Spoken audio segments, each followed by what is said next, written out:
कुठं बाहेर गेलं की काहीतरी मी तर मला शाल घातली ना, त्या ज्या शाली असतात ना आमच्या पंढरपूरला टाकतात तशा जरीच्या, त्याच्यातला कागद तसाच.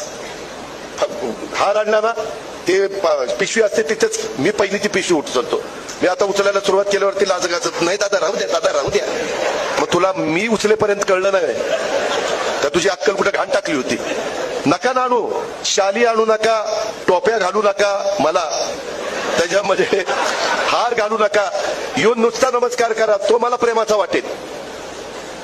पण भला मोठा हार, जेवढा मोठा हार तेवढी भीती वाटते. यायला काहीतरी याने कुठंतरी मारली, काय मारली ती बघा तुम्ही. आणि त्याच्यामुळं ते हाराचा बोजा आहे आता आपल्या मानगुटावर. सुरती चिन्ह काही देऊ नका. कर्म धर्म संयोगाने, आई बापाच्या कृपेने, सुलत्याच्या कृपेने बरंच चांगलं चाललंय आमचं.